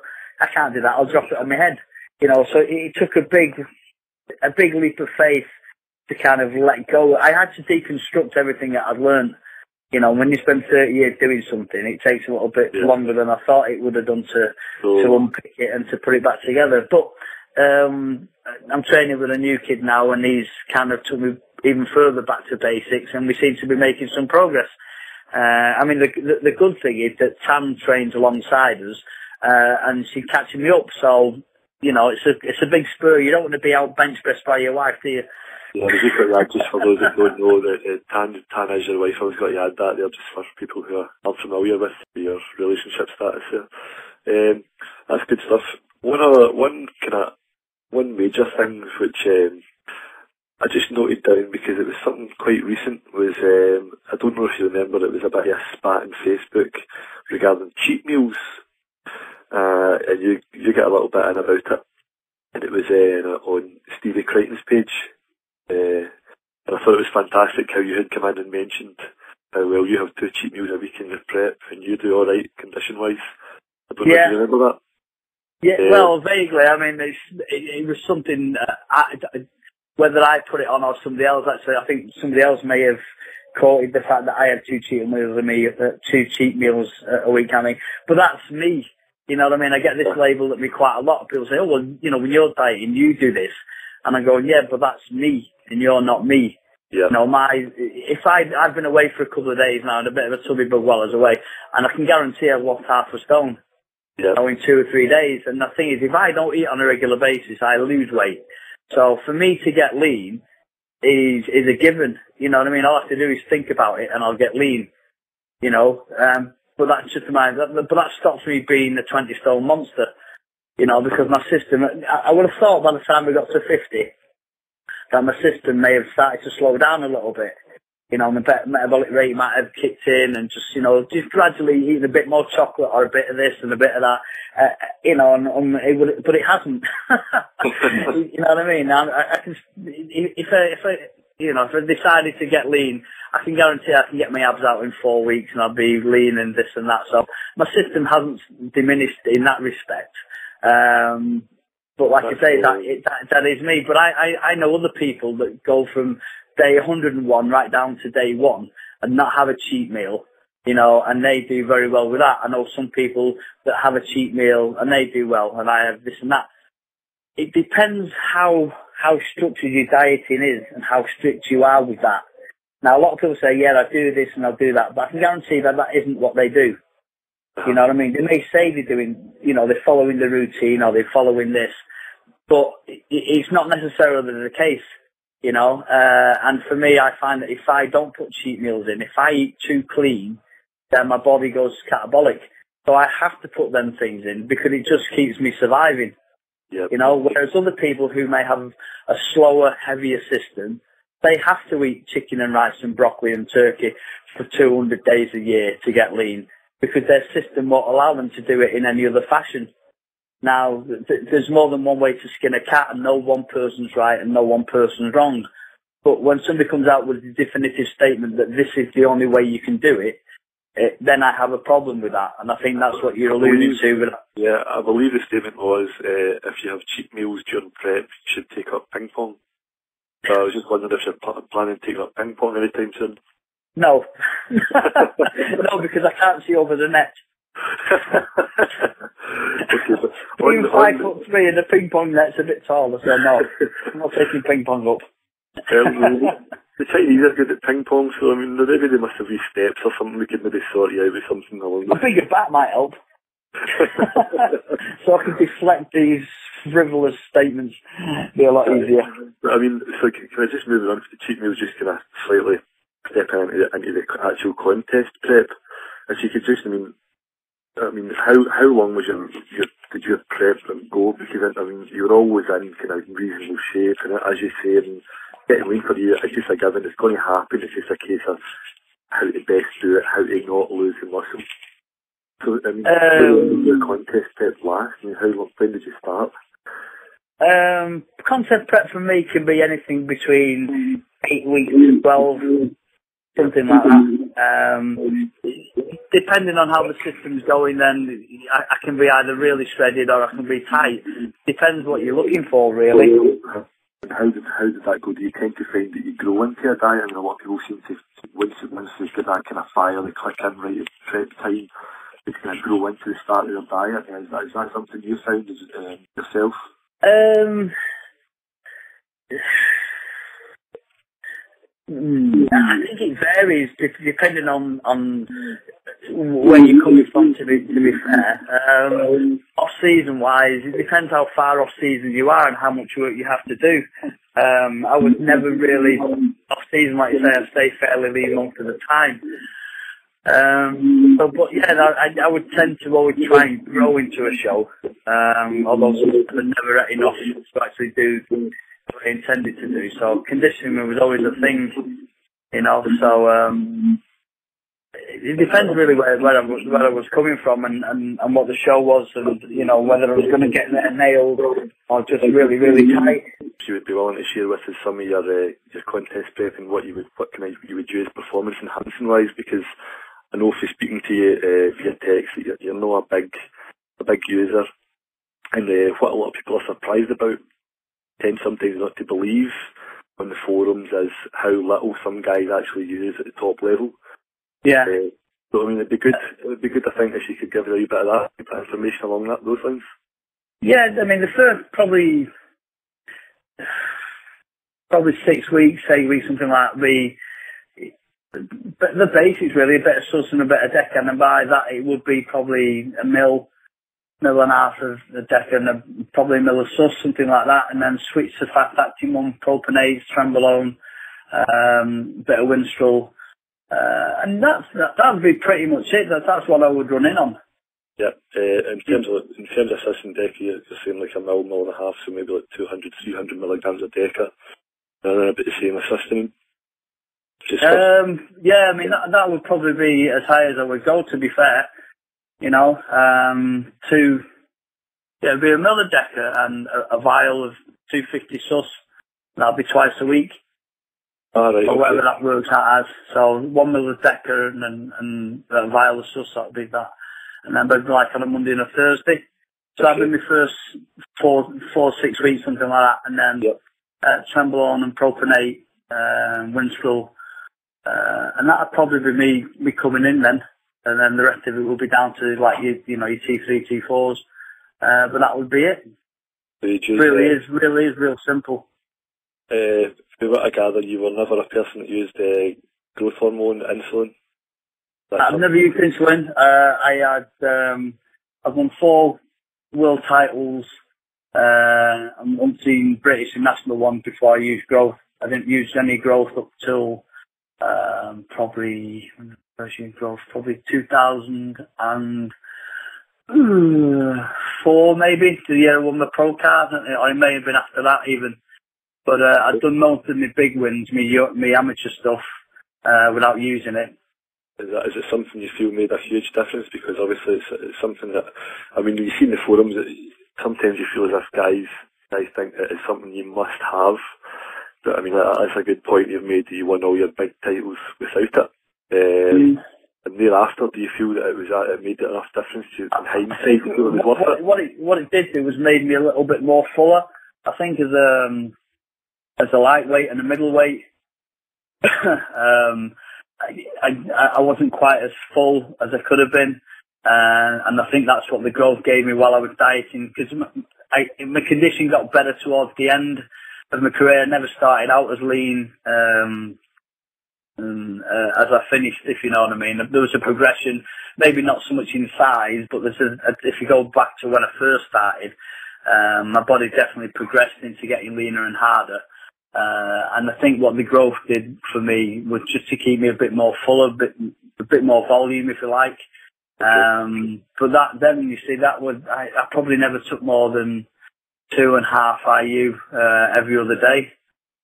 You know what I mean? And I know guys take a lot more than that. So I could never afford lots of gear, and I could never afford lots of growth, and I've never took insulin at all. So one thing I know that people will ask the question is, obviously, when you say you're using 2.5 IU a day, was it pharmaceutical? Every other day. That was every other day, not every day. Every other 2.5 IU every other day. Okay. Yeah. Was it pharmaceutical grade stuff?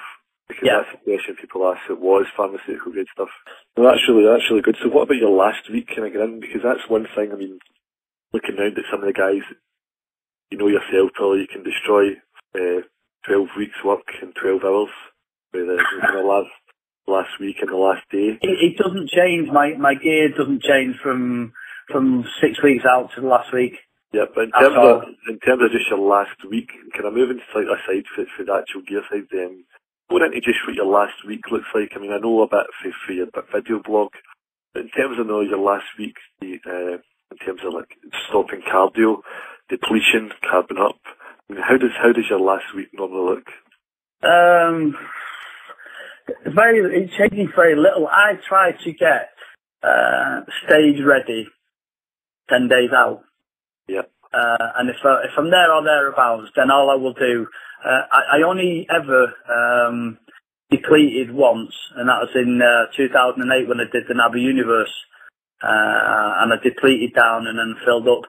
And I thought, to be fair, I myself thought I looked really good. I thought I looked real full, probably the biggest I'd ever been on stage, but without the super tight cuts. Okay. But I liked the pictures and I liked the way I looked, but I didn't get the results, or I didn't get the position I deserved, I thought. So that's just my thought. So the judges are there, so you can't really disagree with the judges. So that's the only time I ever really depleted down. And to be fair, I probably did feel a little bit fuller, and I would have probably gone on and done a little bit more of that kind of stuff. In retrospect, but what I did do, like everybody else, is if you didn't win, then you fall back to what you know. So the next show I did after that, I probably just went back to basics, which would have been, just keep my carbs low and then just eat up on the day. So on the actual day, once you wake up on the day? I'm just trying to think now, because the last time I competed was a little while ago, so. And it always kind of changed slightly, because I tended to look in the mirror a lot and go, right, okay, how do I look today? How do I feel today?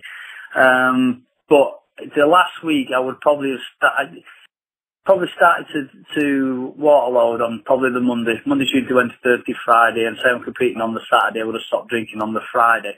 I never went above 5, 6 litres of water a day. Okay. And I know some people say, oh, we've got to have 8 or 10 or 12. I just never felt I could get rid of that amount of water. I just felt really watery and sluggish.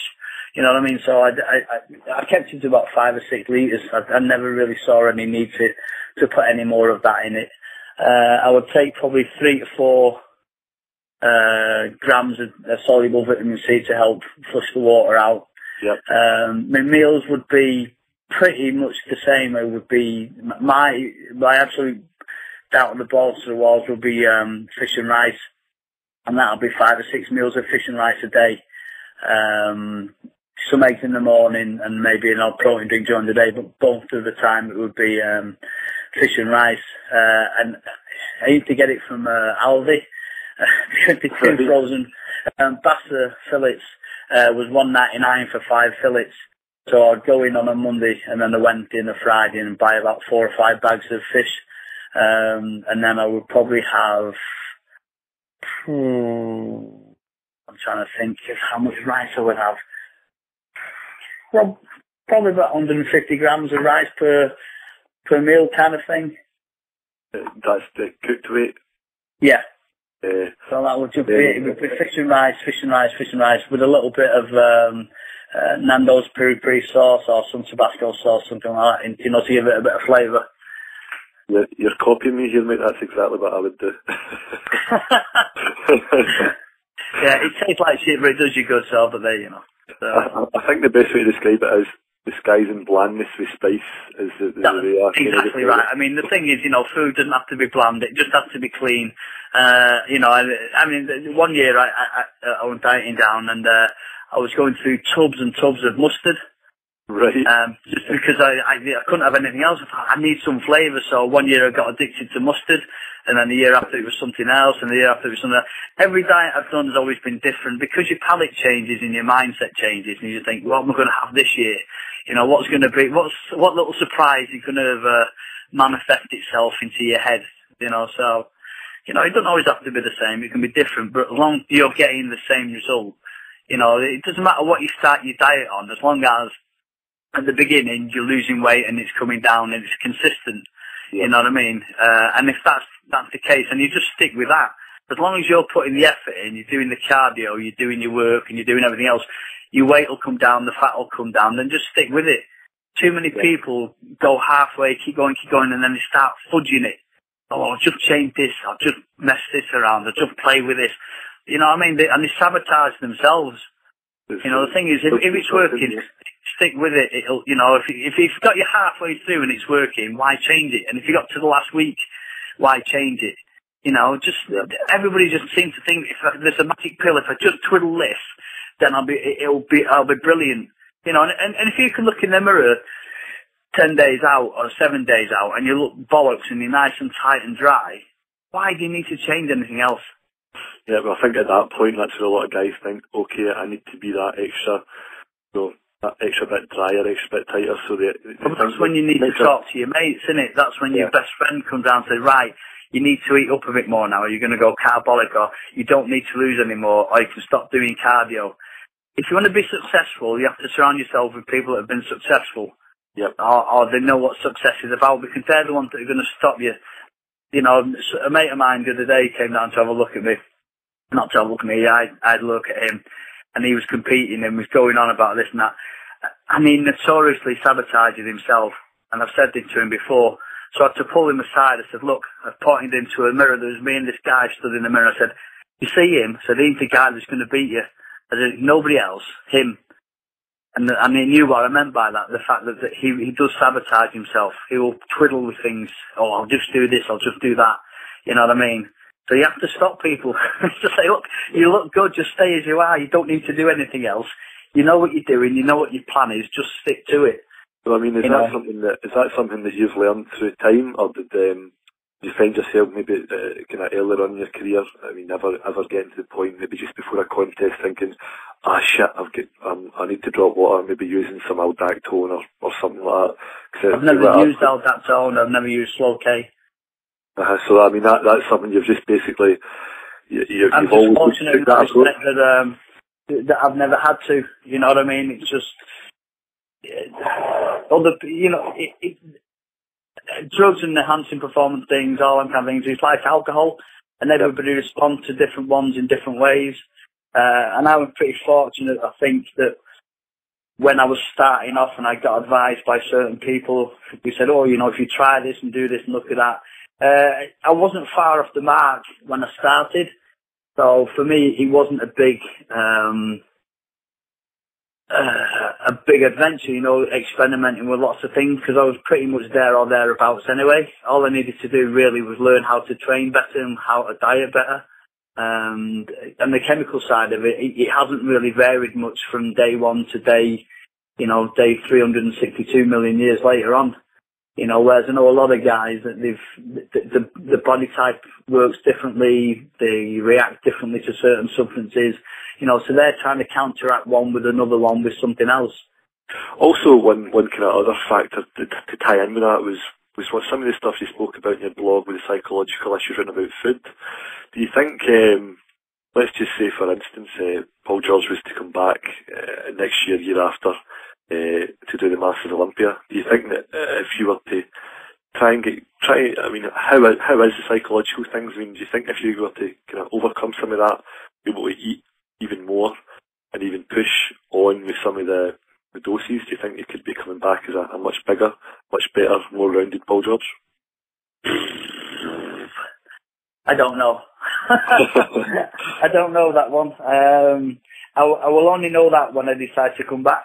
And if I decide to push the dosages a little bit further, and it depends on other factors, where I am in my life. At the moment, I'm in a happy place. I don't feel I need to get back on stage. I don't think I have anything to prove by getting back on stage.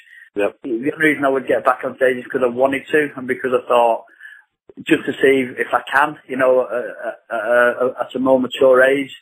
I have no illusions about, unless I was competing against people of my own age and things like that I would win anything. I know Flex Lewis quite well, and I'm never going to beat him or Seth Farosh or Kevin English or any of the other 220 guys, 212 guys. I've competed against Sami El Haddad, and he came second in New York the other week, was it, behind Kevin English? Yep. So these are guys that I know and I know well. So my physique isn't going to match them. He probably wouldn't have done at my best.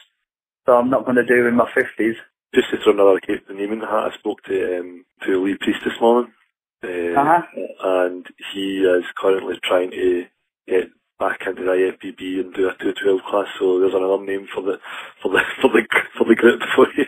Yeah, but I mean, no disrespect to Lee Priest, but he's been out of the game for 4 or 5 years now, and he's getting on a bit. So, he's still probably 15 years, 20 years younger than me. Well, maybe not 20 years, but he's a good 15 years younger than me, I think. I think he's going to find it difficult. Because I think unless you are competing constantly at that level, it evolves and it moves on. It's like being a football player or a rugby player, which is my background. If you get an injury and you're out for a season or a season and a half, when you come back in, that match fitness isn't there, and the game's moved on a pace and other people have come in. And I think that's what Lee'll find, even though, some of the best genetics on the planet for getting big and for getting this, he's had injuries and he's got this and that going on. So when he steps on that stage, unless he brings something different, to the stage, you're going to go, yeah, it's Lee Priest. Yeah, I remember him when he was good. For them phenomenal arms that he's got and everything else that he's got, he'll have to bring a different package. And that's the way the game's moving on. It's like Dexter. Dexter Jackson, brilliant physique, but every time he turned up, he was Dexter. And if he was if his condition was slightly off, then they go, oh, Dexter's off. Even though he has striated glutes and this, that, and other, if he wasn't bang on, he was off, and then he got marked down as being off. But when you compare him to other people, he was awesome. So it's a fine line to step away and then to come back and think, what can I bring to it? What's the challenge for doing it? So. Okay, well that's a good take on it. That's some food for thought there. Well, sorry, I'm totally missing an issue here about the psychological food issues. I mean, that's something that I think around the food issues you had in your season. Go on.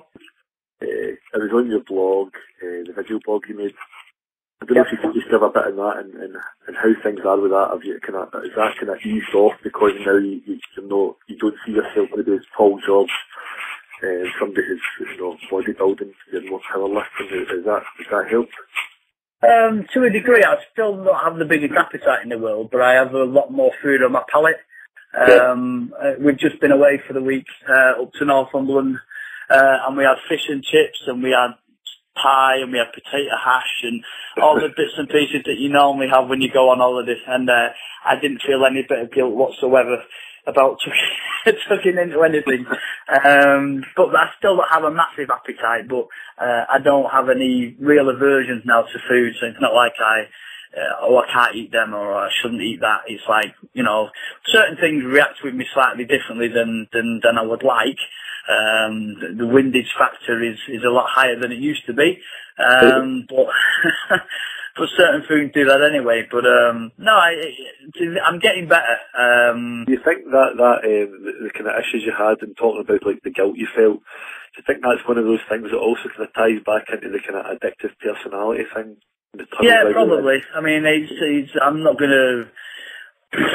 I wouldn't put myself onto a psychiatric table to try and analyse what the whys and the wherefores, because I don't think it's healthy to do that. But I think in some respects I did back myself into a corner, and I did build a rod for my own back, where when you're successful at something and you're good at something, then you do anything you can to retain that success. And I think when I was successful, then I came along in the bodybuilding scene, I brought something that was different, good symmetry, shape, conditioning, because I think at that point in time, there wasn't as much of it then as there is now. And I think that's why I did so well with the British and the European and the world stage as an amateur, because I did take condition and shape around, and I got rewarded for it. So anytime you are successful, you're gonna keep doing the same thing. And I think because I was, how long since that now? I think I did my first show in 1982. So we're now in 2012. So for 30 years, not for 30 years, I've been kind of looking at what I eat, why I eat, and analysing it in that kind of respect. So I think 30 years of pondering anything, you can have some psychological reverberations going on. Like I say, it took me over a year to change my bench press style, and that's just a mechanical thing. So I think 30 years of something that's psychological may take a little bit longer to address fully. But yeah, I'm in a good place with it. I'm fortunate that Tam's a really good cook.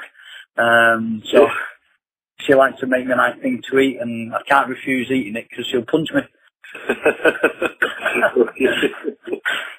And I don't know about you, but I don't want to slap off a 200 kilo deadlifter, so I make sure I clean the plate. I think the calories wouldn't help either. No, it's good. All good. So, well, Paul, thanks very much for speaking to me. That was really, really informative. Some really, really good stuff there. And cool. Hopefully we'll hear back from you soon in the forums. Yeah, mate. Thanks for following me. Thank you. Bye-bye. See you, mate. Cheers. Bye-bye. Well, mate, one thing that comes out of that for me is that I'm sure you can relate to it, is the addictive personality type thing. Absolutely. It seems to be a commonplace in many guys in the sport. I don't know whether it attracts them or maybe it's a facet of the sport, that just seems to be like a... Well, I think so. I mean, even listening back to what Ian was saying about his personality, how he used to run, and how once he starts something, it's just tunnel vision. Absolutely, is on the track. And even like who we talked about during the programme, Stevie Crichton. I mean, an awesome bodybuilder. Phenomenal. The condition he comes in is unbelievable, and he's another one that's got that kind of addictive type personality. As he admits himself. Yes. So, do you think that's something that really, to be top level in this sport, you kind of have to have a bit of that? I think there's probably an element there, because I mean, at the end of the day, regardless of what people think of the sport that we do, you do have to be able to separate yourself from reality, normality, to a certain extent. It does take a special kind of person to be able to block out life to the extent, make the kind of sacrifices, without it making it sound like a kind of a hardship. I don't mean it like that, but it's certainly, you're putting yourself in a mentally and physically different place that you would certainly from many other sports. Not to place it above any other sport, but I'm just saying it's Definitely. not normal. You're taking your body to regions where it's not comfortable. No, it certainly fucking ain't comfortable. No, ultimately all for the sake of a plastic trophy, a namesake, and being covered in Marmite and parading in front of another 600 pads. guys On your in a banana hammock. That's to strain and gun. What a sport. Love that. Another thing that came out of it was another guy who just says, I take 1 sus, 1 deca. Is that how many mil? 1 sus, 1 deca. Again, it's just so unimportant. Do you know what I mean? It harks back to the days when these kind of things were measured in doses like that, because it was generally all that was available. Obviously we've got the modern day, the underground labs, the super dosed gear, things are ranging up to 500 milligrams per mil, from as little as 25 milligrams per mil with certain products. So really, the emphasis is there on why we keep asking these guys when they're saying mil, could you tell us in milligrams, so that it's got some sort of relevance to the listeners of today. But it does show as well, I mean, how little importance it does. And I'll go back to Lee Priest, and I remember he was talking about doses and stuff like that and gear and everything, and he says it just wasn't something. When I used to sit in California and back in the day, it just wasn't something we spoke about. It just we talked about training, we talked about diet, and there was very little conversation about the actual gear. It was just so basic, so little part of it. It just there wasn't much to talk about. So it's really one of the things that shines through with a lot of people, and you kind of wonder, like Ian said, even guys like ourselves, do we put too much relevance on that side of things? Do you know what I mean? Well, certainly. I know I've certainly been guilty of it, and obviously since my heart problems at the start of the year, that's turned things around for me for that point of view. I think a lot of it's born these days of as generations have gone on, more and more people are wanting a shorter cut. They want a reason why they don't look as good as they guys, and they just basically don't want to hear the answer. It's hard work, it's dedication, it's consistency, it's genetics. It's genetics. Yeah. Some tough guys. Fucking shit. Absolutely. If it's meant to be, if you're going to be fantastical, if you're going to reach the pinnacle of this sport, you're going to know in a very short period of time. Yeah. It's like Ian said, he had abdominals for 4-year-olds. Exactly. Sure. Let's face it. In the west of Scotland, kids don't have abdominals for 4 years old. They're beer bellies. So that's good. One other thing that Paul said that we've spoke about in the past is the fact that he used 2.5 IU of GH every other day, which is basically maybe half. No, well, I suppose technically a quarter of a dose, because maybe everybody uses maybe about the 5 IU mark per day. Very, very commonly 2.5 IU every other day is what some people would regard as a female's dosage of using it. So even if you look at it from that point of view, again, people have their varying opinions in this, but let's just say, for instance, the quality of the Pharma GH is supposed to be so much better, obviously, than the generic copies, and it just goes to show the difference in effectiveness. So I mean, for yourself or for anybody listening, taking that in account, do you think it would be worth for people to maybe take a thought of, well, I mean, I could spend X amount on UGL stuff, I could maybe spend 3 times as much on pharmaceutical stuff, but only need to use a quarter, so technically you're actually cheaper. I think there's an argument for both sides there. There's another corner of that argument where they could say, the higher quality brands of the UGL market, which obviously are, standouts in their own. A bit more expensive. Yeah, they're typically more expensive, yeah. But then the argument would be, so would you be better off to spend your money there, which is kind of middle of the road? So it's going to cost less, you're getting more for your money. Ultimately, how do you know what you're getting, because it's still a UGL at the end of the day?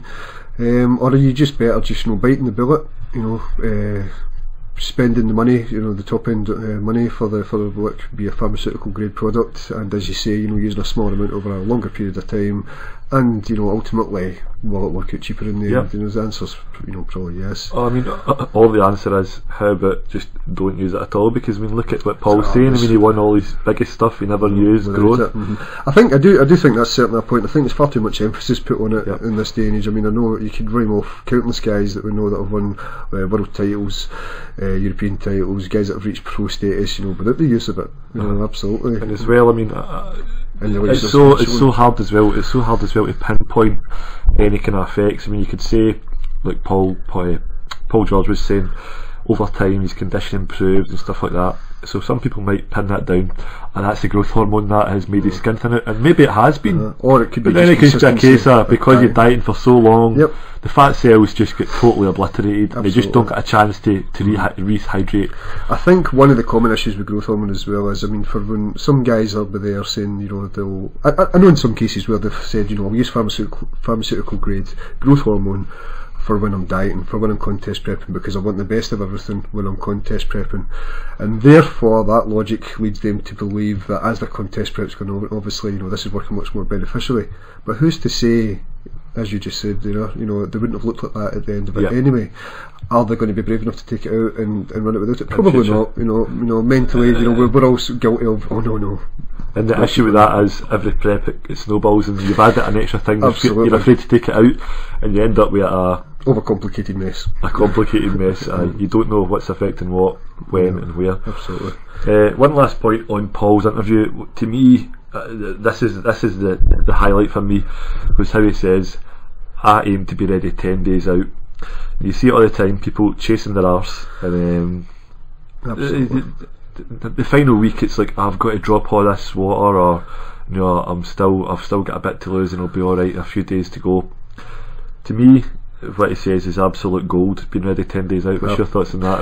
I totally agree with that. Working with you, 10 days or more in some cases. I mean, as you know with yourself, the window was always 2 to 3 weeks. If we could have you there or thereabouts at the 2 to 3 week out mark, you know, it gives us so much opportunity to do whatever, whether it be relax, whether it be just concentrate and gliding in, you know. Just for those listening who don't know, Brian actually does my prep for me.